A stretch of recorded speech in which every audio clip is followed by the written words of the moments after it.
ప్రియతమా ఇది నిజమా ఈ పరిచయం ఒక hi friends, welcome back to our channel Shiva maker blogs. నేను మిషోని. అందరూ ఎలా ఉన్నారండి? బాగున్నారా? నేనైతే చాలా బాగున్నాను. మళ్ళీ ఒక మంచి వీడియోతో మీ ముందుకైతే వచ్చేసానండి. శ్రీ సత్యనారాయణ స్వామి వ్రతం వీడియోతో మీ ముందుకైతే వచ్చేసాను. శ్రీ సత్యనారాయణ స్వామి వ్రత కథ అయితే చాలా ఇంట్రెస్టింగ్గా ఉంది. ఎక్కడ వీడియో అయితే స్కిప్ చేయకుండా కథను అయితే వినేసేయండి ఫ్రెండ్స్. అలాగే మీకు ఈ వీడియో ఎలా అనిపించిందో కమెంట్ బాక్స్లో కమెంట్ చేయండి.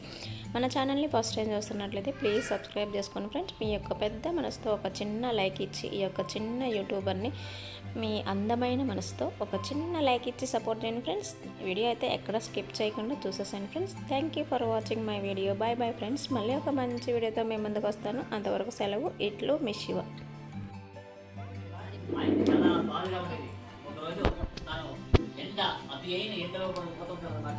ఆయనకి దాహం కలుగుతుంది. దాహమైనప్పుడు ఎక్కడైనా కాస్త నీళ్ళు తాగి వెళ్ళదామని చెప్పేసి తలపైన ఉన్నటువంటి ఆ ఒక కట్టు మొక్కలు కింద పెట్టేసి నేరుగా బ్రాహ్మణ ఇంటి దగ్గరికి వస్తాం. రాగానే ఆ బ్రాహ్మణుడు ఇలా సత్యనారాయణ పూజ చేస్తుంటాడు అనమాట. చేస్తుండగానే ఆయన చూసేసి, అయ్యా స్వామివారు ఏదో పూజ చేస్తారో కాసేపు కూర్చొని పెడదామని చెప్పేసి ఆ బయటనే వాకల్లో బయటలో కూర్చొని పూజ చూస్తాం. పూజ అయిన తర్వాత ప్రసాదం ఇవ్వగానే రెండు కళ్ళు కొట్టుకొని పూజ చేసి అడుగుతున్నాడు, స్వామి ఇంతవరకు చేశారు కదా పూజ, ఎందుకని, ఏం చేయాలి, మరి ఈ పూజ నుండి ఏదైనా లాభం ఉన్నదా అనగానే అష్టైశ్వర్యాలు, సుఖ సంపత్తులు, భోగ భాగ్యాలు కలిగించేటువంటి కల్పవృక్షమైన శ్రీ సత్యనారాయణ వ్రతమయ్య ఇది. ఈ సేవ చేస్తే తప్పకుండా సకల కష్టాలు నివారణవుతాయి, సకల ఇష్టార్థాలు నెరవేరుతున్నాయి అని చెప్తారు. అయితే స్వామి ఎన్నో సంవత్సరాలుగా నేను కట్లు వ్యాపారం చేస్తున్నాను, అయితే నా సంసారం కుదరలేదు, అందుకని ఈ సేవ చేస్తే తప్పకుండా కుదురుతుందా అనగానే సకల ఆ శ్రద్ధ భక్తితో భగవంతుని ఆరాధన చేయవయ్యా, అన్ని విధాలుగా నీకు సకల శక్తి కలుగుతుంది అని చెప్పేసి ఆయన చెప్తారన్నమాట. చెప్పగానే చాలా ఆనందమైనటువంటి కష్టాగ్రి ఇంటికి వచ్చి తన రాత్రి పడుకోండి సమయంలో నిద్ర రాలేదు. ఎలాగైనా సరే ఆ భగవంతుని సేవ చేయాలి, అందరిలా నేను అనేకమైన బాధలతో ఉండేటువంటి కష్టాలన్నీ నివారణ చేసుకోవాలి అనే బాధతో నిద్రపోకుండా తెల్లవారు లేసి స్వామివారిని భజన చేసుకుంటూ నేరుగా వీధిలో పోతుంటాడు అనమాట. పోతుండగానే ఆయనకి ఆ రోజు మంచి వ్యాపారం జరుగుతుంది. ఆయన ఎట్టున్నాడు, స్వామి నీ సేవ చేయాలనుకున్నా అంతలోగా నాకు మంచి వ్యాపారం జరిగింది, ఇదిగో నీకు కావాల్సిన పూజా సామాగ్రి అన్ని తీసుకుంటూ వెళ్తున్నాను అని చెప్పేసి కావలసిన పూజా సామాగ్రిలు ఆయన తగినటువంటివి అన్ని తీసుకుంటూ వెళ్ళి మనం భగవంతుని సేవ చేస్తాం. ఇలా 4 సంవత్సరాలు చేసి 5వ సంవత్సరం నా ఉద్యాపన బ్రాహ్మణుడు మరి ఆ వ్యక్తి కూడా ఉద్యాపన చేసి తర్వాత వైకుంఠ భాగం చెప్పడానికి 2వ అధ్యాయం సమాప్తి అవుతుంది.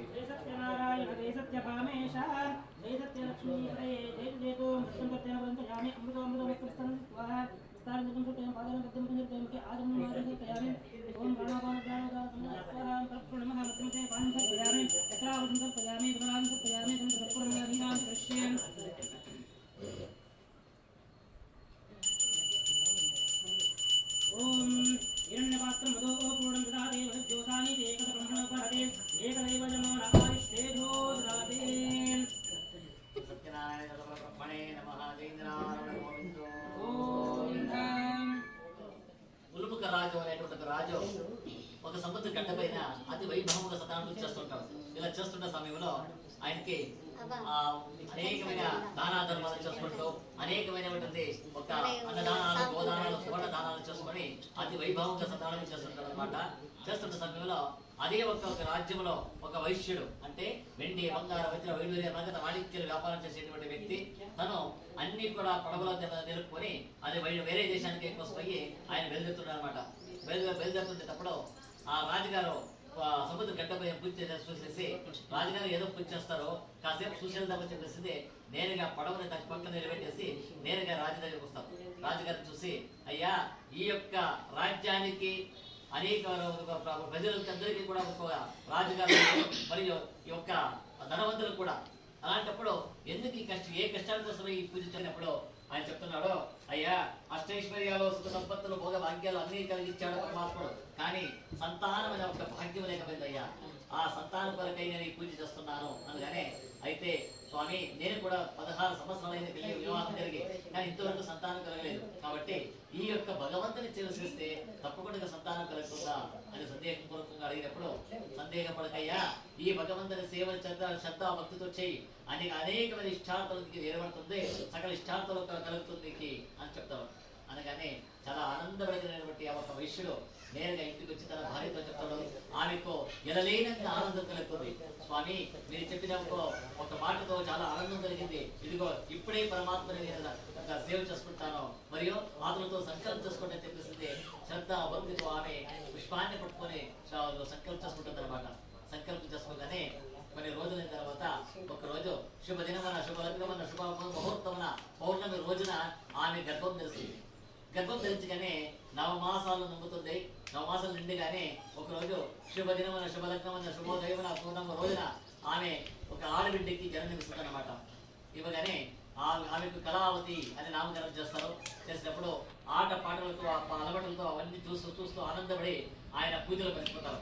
భార్య భర్తలు మర్చిపోగానే కొన్ని సంవత్సరాల తర్వాత 5 సంవత్సరాలకు వస్తుంది పాపకి. అప్పుడు ఆమె అడుగుతుంది లీలావతి, ఏమండి పాపది యొక్క ఆట పాటల్లో మనం ఆ పూజలన్నీ మర్చిపోయాం కదా, ఇప్పుడు 5 సంవత్సరాలు అయింది, ఇప్పుడైనా పరమాత్మ సేవ చేస్తామా అనగానే, లేదేవి పక్క రాజ్యంలో మంచి వ్యాపారం జరుగుతుంది కాబట్టి అక్కడికి వెళ్ళి వచ్చిన తర్వాత వయసుకు వచ్చిన తర్వాత చేస్తాము అంటే, యుక్త వయసుకు వచ్చిన తర్వాత చేస్తామని చెప్పేసి తన పూజని అంతతో నిలబెట్టేసి వెళ్ళిపోతాం.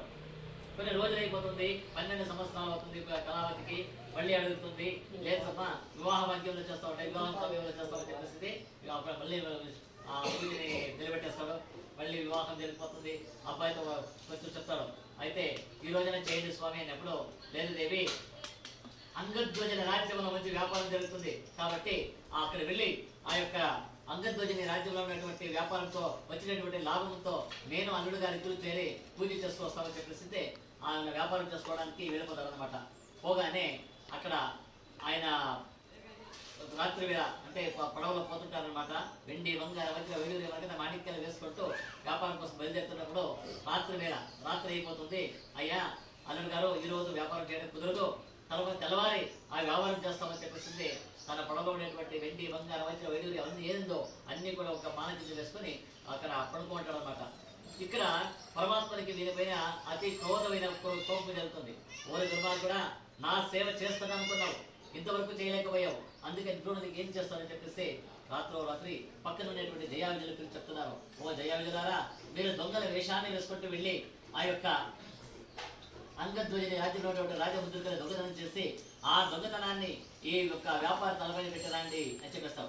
అనగానే తన పక్కన ఉండేటువంటి జయావిజుల దొంగల వేషాన్ని వేసుకుంటూ ఆ రాజ్యానికి వచ్చి రాజముద్రికలు దొంగతనం చేసుకుని పరిగెత్తుకొస్తుంటారు అనమాట.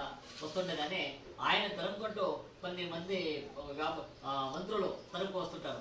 రాగానే మీరు ఆ జయావిజుల దొంగల వేషాలు ఉండేటువంటి జయావిజులు ఆ రాజముద్రికలు దొంగతనం చేసుకొచ్చి రాజముద్రికని ఆ వ్యాపారి తలపైన పెట్టేసి పరిగెత్తుకొని మాయమైపోతారు.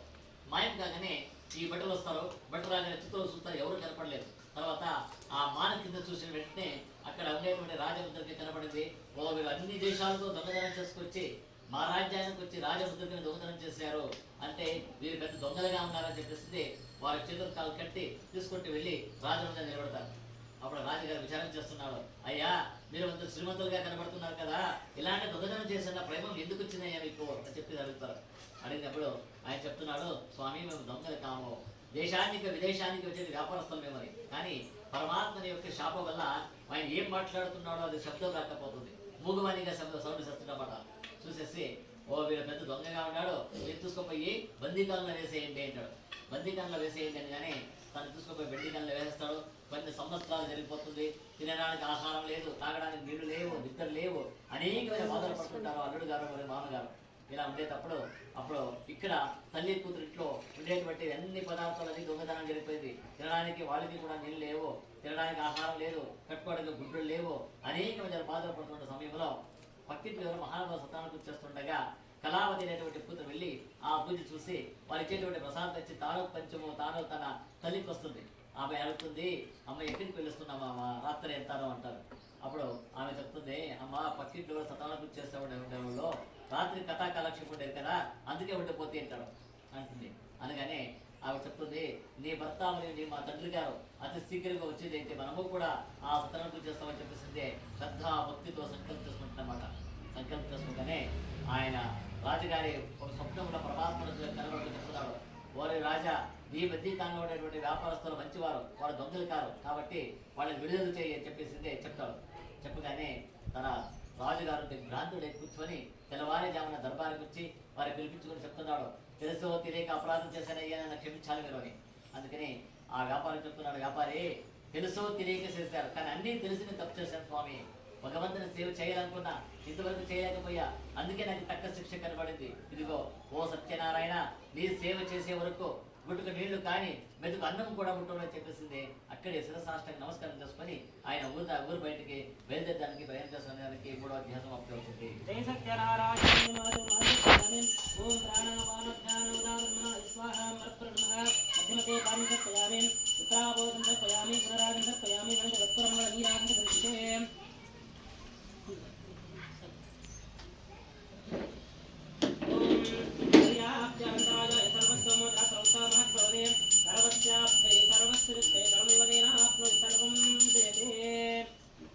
జైంద్రారమణ గోవింద ఆపద్బంధవా గోవింద రక్షణా గోవింద. అక్కడికి ఆయనకి అలా ఏదో కాస్త ఆయాసం కలుగుతుంది. ఆయాసం కాగానే సరే ఎక్కడైనా కాసేపు కూర్చొని వెళ్దామని చెప్పేసి తన పడవని తన గడ్డ మీద నిలబెట్టేసి తాను వచ్చి తన అల్లుడు సమేతంగా గడ్డ మీద కూర్చుంటాం అనమాట. కూర్చోన్న సమయంలో అక్కడ ఒక సన్యాసి వస్తాడు. సన్యాసి రాగానే ఆయన అడుగుతున్నాడు, అయ్యా వ్యాపారస్తులారా, ఎక్కడికి వెళుస్తున్నారో, మరియు నీ పడవలో ఉండేది ఏది అని అడిగినప్పుడు దురహంకారమైనటువంటి అహంకారంతో చెప్తున్నాడు వ్యాపారి, అయ్యా నువ్వు ఒక సన్యాసివి, అందులో పని లేదు, అయినా నా అడిగినందుకు చెప్తున్నాను, నా పడవలో ఉన్నది ఆకులు అలములు తప్ప వేరే ఏది లేదు అని చెప్పేసింది. ఆయన అబద్ధం పలికేస్తాడు. అబద్ధం పలకగానే ఉండేటువంటి సన్యాసి ఉండేటువంటి పరమాత్మ చెప్తున్నాడు, నీ మాట యథార్థం కానీ, అంటే నీ మాట నిజం కానీ అని చెప్పేసింది. వెళ్ళిపోతాం అన్నమాట. వెళ్ళిపోగానే కాసేపు అయిన తర్వాత ఆ వ్యాపారి అల్లుడి ఇద్దరు కూడా ఆ పడవ దగ్గరికి వస్తారు. పడవ దగ్గర రాగానే పడవలో ఉండేటువంటి వెండి, బంగార, వజ్ర, వైడూర్య, మరగత, మాణిక్యాలు అన్నీ కూడా మాయమయ్యేవి. అది ఆకులు అలముగా మారిపోయి మాట. మారిపోగానే చూస్తాడు, ఏంటిది, కాసేపు అన్ని రకాల వైడూర్యాలు అన్నీ కూడా బాగుండేది కదా, ముందుకున్నట్టుగానే ఇలా ఆకలిగా అలములుగా మారింది కదా, ఎలా అది అని చెప్పేసి ఆశ్చర్యంతో దుఃఖంతో తాను అక్కడే పూర్తి కింది పడిపోతాను అనమాట. పడవగానే కాసేపు అయిన తర్వాత మళ్ళీ చేతరించుకొని, అయ్యా అల్లుడు గారు ఎలా జరిగింది ఇది అనగానే, మావా కాసేపు ముందు ఒక సన్యాసి వచ్చి అడిగినప్పుడు ఆ యొక్క మా సన్యాసికి తప్పు చెప్పారు, ఆ తప్పు మనకి నిజమైనదయ్యా మనకి అనగానే, అయితే ఏం చేస్తావప్ప అనగానే, ఏం లేదు, వారిపై వారి పాదాల పట్టుకు వేడుకుందాం పదండి చెప్పేసి పరిగెత్తుకొస్తాను అనమాట. రాగానే అక్కడ ఒక బండ పైన జపమాల చేస్తూ జపం కూర్చోంటాడు సన్యాసి. రాగానే వాడిని పాదాలు పట్టుకొని వేడుచుకుంటూ, స్వామి నన్ను క్షమించాలి, మీరెవరో ఏదో తెలియకుండా అహంకారంతో మెరిశాను, మేము నన్ను క్షమించాలి దగ్గర అని చెప్పేసి అడుగుతున్నప్పుడు తన ఆయన నిజ రూపాన్ని తాళి చెప్తున్నాడు. అయ్యా దుర్మార్గుల వ్యాపారి, నాలో పూజ చేస్తానని చెప్పి అనుకున్నావు, ఇంతవరకు చేయలేకపోయావు, అందుకే నేను పరీక్ష పెట్టడానికి వచ్చాను. ఇదో ఇప్పుడైనా నా సేవ చేసి కృతార్థుడు కావు, లేకపోతే జన్మాంతరంలో నానా విధమైన కష్టాలు పడతావు అని చెప్పేసింది ఆయన చెప్తాను అనమాట. చెప్పగానే ఆయన చెప్తున్నాడు, లేదు స్వామి, మరొక్కసారి శపథం చేస్తున్నాను, నీ సేవ చేసే వరకు గుట్టుకు నీళ్లు కానీ మెతుకు అన్నం కూడా ముట్టు అని చెప్పేసింది. మరొక్కసారి శిరసాష్టంగా నమస్కారం చేసుకుని ఊరి దగ్గరికి వెళ్ళడానికి అంతా తన బంధు వర్గాలని, అన్నదమ్ములను, అక్క చెల్లెలను, మామగారి గారిని వీళ్ళందరినీ తోడుకుంటూ నేను సతానికి చేయాలయ్యా, వీరందరూ రాని చెప్పేసింది. పడవ కూర్చోబెట్టి వెళ్తున్నాను అనమాట. వెళ్తున్నప్పుడు నాకు ఊరి దగ్గరికి వచ్చి పడవని తన సముద్ర గడ్డ మీద నిలబెట్టేసి తన అల్లుడి గారిని కూర్చోబెట్టి తాను అందరూ బంధువర్గంతో కింద నిలబడుకుంటారు. అక్కడ గోపాలకలు అంటే ఒక గోబలు మేపేటువంటి అబ్బాయి ఉంటాడు. వారిని పిలిపించుకొని చెప్తున్నాడు, అయ్యా మేము వచ్చామని చెప్పేసి నా భార్య అయిన లీలావతికి, నా కూతురు అయిన కళావతికి వర్తమానం చెప్పండి అని. అప్పుడు ఒక ప్రజెత్తుకు వస్తాడు ఆ అబ్బాయి. వచ్చి ఇంటికి రాగానే ఇంటి దగ్గర తన కూతురు, తల్లి ఇద్దరు కూడా భిక్షాటం అడుగు వచ్చి యథాశక్తిగా సత్రాలను కూర్చేస్తుంటాడు అనమాట. చూసేసి ఆయన చెప్తున్నాడు, అమ్మా మీ అల్లుడు గారు మీ యజమానికి వచ్చి సముద్ర గడ్డపై నిలబడుకున్నారు, మిమ్మల్ని స్వాగతానికి పిలుస్తున్నారమ్మా అని. అనగానే ఆ కళావతి తన భర్త చూడడానికి ఆత్రమతో, ఎన్నో సంవత్సరాలు జరిగిపోయింది తన భర్త చూసి, అందుకని ఆ ప్రేమతో కార్యం చేస్తుందంటే పూజని అర్థానికి నిలబెట్టేసి పరిగెత్తుకొచ్చేస్తుంది. ఇంకేం దగ్గర రావాలి, అంతలో ఆ పడవలో కూర్చుండేటువంటి అల్లుడు గారిని ఆ పడవ సమేతంగా నీళ్ళు మునిగిపోతాడు. అందరికీ ఆశ్చర్యం అవుతుంది, ఏమిటి ఒక సుడు కానీ సుంటరు కాళి కానీ ఒక వాన కానీ వర్షం కానీ ఏది లేదు కదా, ఎలా మునిగిపోయింది ఇది? అందరూ ఆశ్చర్యంతో దుఃఖంతో ఉన్నప్పుడు కళావతి వచ్చి తన తండ్రికి పాదాలు నమస్కారం చేసుకుని, తండ్రి ఎక్కడ నా భర్త అన్నప్పుడు మరో మాట్లాడలేక తల తప్పించుకుంటాడు. అక్కపక్కన ఎవరిని అడిగినా ఎవరు చెప్పలేకపోయారు. అప్పుడు ఒక ముసలమ్మ చెప్తుంది, అమ్మ నీ మొగుడు నీళ్ళు మునిగిపోయాడమ్మా అనగానే తాను అక్కడే ఊడ్చి కింద పడిపోతుంది. మళ్ళీ చేతసుకుని, తండ్రి నా భర్త లేని తర్వాత ఈ ప్రపంచము అష్టైశ్వర్యాలు సుఖ సంపత్తులు భోగ భాగ్యాలు ఏది వద్దు, నాకు పరమాత్మ సేవే నాకు ముఖ్యమని చెప్పేసింది. ఆమె చేస్తుంది ఒక శిరసాష్టం నమస్కారం చేసుకుని నేను పెద్ద అగ్నిగుండం వేసుకుంటాడు. అగ్నిగుండాన్ని ప్రదక్షిణ వేస్తుండగా ఈమె భక్తికి మెచ్చేటటువంటి పరమాత్ముడు చెప్తున్నాడు, ఓరే వ్యాపారి నీ కూతురు సత్యనారాయణ పూజ చేస్తుండగా ఆ పూజలు పూర్తి చేయకుండా తీర్థ ప్రసాదం స్వీకరించకుండా వచ్చింది, అందుకే ఇలా కష్టాలు అనుభవిస్తుంది. కాబట్టి మళ్ళీ వెళ్ళి పరమాత్మ సేవ చేసి తీర్థ ప్రసాదం తీసుకువచ్చిందైతే తప్పకుండా తన భర్త వస్తాడు అనగానే తనకి ఏదో ఒక ఆనందం కలిగి తన తప్పున తెలుసుకునేటువంటి కళావతి మళ్ళీ పరిగెత్తుకు వచ్చి తన పూజ చేసి తల్లి జతలో వస్తుండగా ఆమె భర్త నీళ్ళు తేలుకుంటూ వస్తున్నాడు. అందరికీ ఆశ్చర్యం అయిపోతుంది. ఓ పరమాత్మ నీ మహిమ తెలియక మేము అహంకారంతో వెలసామయ్యా, ఇక సంవత్సరము నీ సేవ చేస్తానని చెప్పేసింది. అప్పటి ఆయన పరమాత్మ సేవని పౌర్ణం చేస్తూ అతి వైభవంగా చెప్పుకుంటూ కొన్ని సంవత్సరాల తర్వాత వైకుంఠ పాదం పేర్కొనే దానికి 4వ అధ్యాయం సమాప్తం అవుతుంది. జై సత్యనారాయణ జై సత్యభామేశ జై సత్యలక్ష్మీ పదయే జై శ్రీతోర్ గచ్చామి అమృతమస్తమి స్వాహాయామి ఆదాయామి ఆత్మమాసి మంత్రయామి ఓం ప్రాణాయ స్వాహ అపరాయ స్వాహ ధానాయ స్వాహ మధురాయ స్వాహ గమనాయ స్వాహ పరబ్రహ్మణ ప్రాణాపాన ధ్యానోదాన సమాయ స్వాహ పరబ్రహ్మణ మధ్యమదేవాణి సంపయామి సంతర్పయామి ప్రజాం సంపయామి గణజగత్పరమ నీరాంచ పరిశ్రయం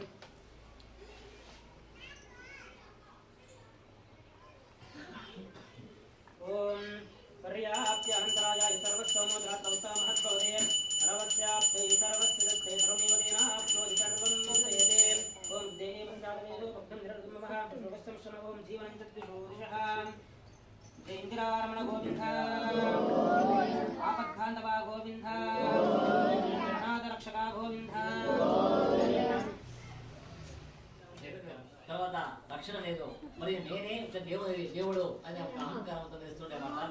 ఇలా వేస్తుండగా ఒకరోజు భగవంతుడు వీళ్ళ అహంకారాన్ని తగ్గించాలి, తొలగిపోవాలని చెప్పేసి ఒక పెద్ద అడవి సృష్టి చేస్తాడు.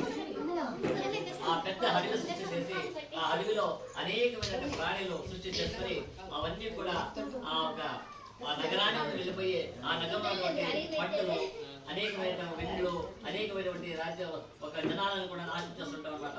చేస్తుండగా ఆమెలో ఆ యొక్క రాజు దగ్గరికి వచ్చి అందరూ ప్రజలంతా వచ్చి మొరపెట్టుకుంటారు, స్వామి మమ్మల్ని క్షమించాలి, అనేకమైన ప్రాణులు చెడ్డ ప్రాణులు వచ్చి మమ్మల్ని అంతా ఊరున్న నాశనం చేస్తున్నావి, పట్టులు నాశనం చేస్తున్నావి, అనేక జనాలంతా తినేస్తున్నావి, కాబట్టి రక్షణ కావాలి మాకు చెప్పేసి అనుకుంటారు. అడిగినప్పుడు తాను ఆ యొక్క విషయాన్ని తెలుసుకున్నటువంటి రాజుగారు తన అంటే తను పరివారం సమేతంగా అనేకమైన ప్రాణులన్నీ సంహారం చేసుకుని ఒక విశ్రాంతి కొరకయ్యి ఒక వృక్షం కింద కూర్చుంటాడు. ఆయనకు ఒక ఆశ్చర్యం కనబడుతుంది. ఎన్నడూ నేను ఒక పిల్లోళ్ళు అంటే ఆవులు రేపే పిల్లోళ్ళు సత్యనారాయణ కూర్చేస్తుంటారు అన్నమాట. చూసేసిందే ఏ భయమో భీతి లేకుండా వీళ్ళు స్నానం చేస్తున్నారు కదా, అయినా వీళ్ళు స్నానం చేసే ఎన్నో సంవత్సరాలైంది, వీళ్ళు బట్టలు ఉదికి ఎన్నో సంవత్సరాలైంది, వీళ్ళు తినే వచ్చేసేటువంటి పూజ నేను చూడటమా అని చెప్పేసి తాను కాళ్ళు చాసుకొని కళ్ళు మంచి పూజ చేస్తాడు. పూజ అయిన తర్వాత మళ్ళీ ఆ ప్రసాదం తెచ్చి రాజముందు నిలబడగానే పెట్టగానే ఆ పిల్లల్లో రాజుగారు అనుకుంటున్నారు, వీళ్ళ దగ్గర రాగానే పేడ వాసనగా ఉంది, అక్కడైతే వీళ్ళు చేసేటువంటి ప్రసాదం నేను చూసుకుంటామా అని చెప్పేసి ప్రసాదాన్ని అక్కడికి వదిలేసి నేరుగా ఇంటికి వెళ్ళిపోతారు అన్నమాట. ఇంటికి రాగానే రాత్రి పడుకోవడం సమయంలో ఆయనకి రాజు భగవంతుడు ఆయన స్వప్నంలో కనపడుతున్నాడు. ఓరి దుర్మార్గుడా, నా సేవ చేస్తుంటే కళ్ళు పుచ్చి కూర్చున్నావు, తర్వాత ప్రసాదం ఇవ్వగానే అహంకారంతో తొలగేసి వచ్చావు, కాబట్టి చూడడానికి ఏం చేస్తారని చెప్పి రాత్రి వేరే దేశంలో కూడా దండెత్తి వచ్చి ఆయన సోల్పించేస్తాం. సోలించినప్పుడు తన భార్య ఒకవైపు, తన బిడ్డలు ఒకవైపు, తన పరివారం ఒకవైపు, తాను ఒకవైపు 4 దిక్కులు దిక్కల అయిపోతారు. ఆయన ఒక అడవి చేరుతారు అన్నమాట. చేరుకొని అనేకమైనటువంటి దినాలు, వారాలు, నెలలు పడుతూ ఉంటారు. ఒక తినడానికి ఆహారం లేదు, తాగడానికి నీళ్ళు లేవు, వేసుకోవడానికి గుడ్లు లేవు, అనేకమైన బాధలు పడుతున్న సమయంలో ఆయన ఒక చెట్టు గుడ్డు మంటలు పట్టుకొని నడుచుకుంటాడు. నడవలేక బాధతో నడుచుకుంటూ వస్తుండగా ఆ నారాయణ స్వామి వస్తుంటాడు అనమాట. అనగానే అదే ఒక వృక్షం కింద దీనికి ఒక ఆశ్చర్యం కనబడుతుంది. కొన్ని సంవత్సరాల ముందు ఎలా పూజ చేసే ఉన్న పిల్లల్లో అదే పూజ చేస్తుంటారు. చూసేసి ఈ రోజు నాకు ఏదో ఒక అదృష్టం కలిగింది, ఆ రోజు నేను సకాల పూజ చేస్తుండగా అహంకారంతో వెలిశాను, ఈ రోజు పరమాత్మనే నాకు దగ్గర దర్శనం ఇచ్చాడు, ఓ సత్యనారాయణ నన్ను క్షమించాలని తండ్రి అని చెప్పేసి తాను శ్రద్ధాభక్తితో నిలబడుకొని పూజ అయిన తర్వాత తీర్థ ప్రసాదం తీసుకుంటూ ఆయన ఇంటికి రాగానే తన అష్టైశ్వర్యాల సుఖ సంపద మూఢవాక్యాలతో అలా ఆయన ఏమంటుంటే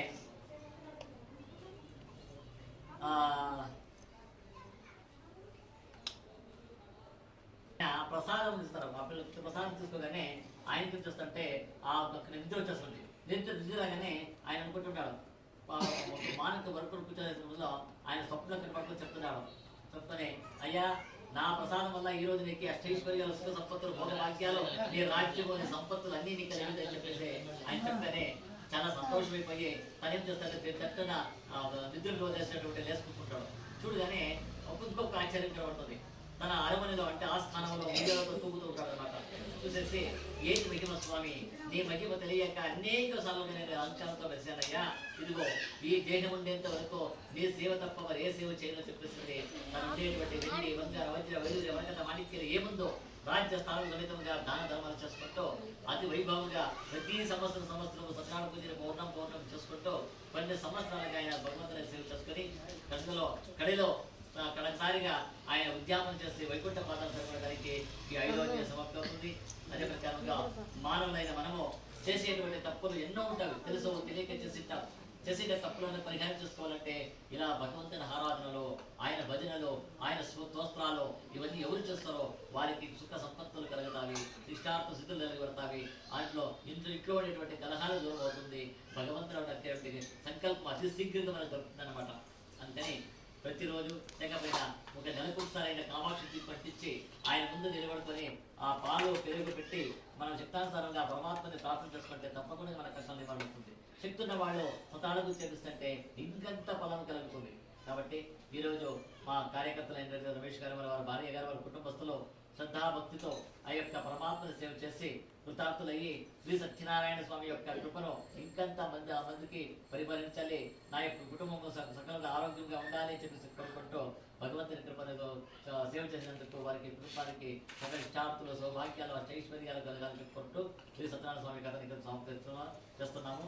శ్రీ లక్ష్మీ రమణ గోవిందో, బాంధవ గోవిందో, రమణ గోవిందో, గోవిందో, సమేత సత్యనారాయణ పాదారవింద గోవిందో, వెంకట సత్యనారాయణ పాదారవింద గోవిందో.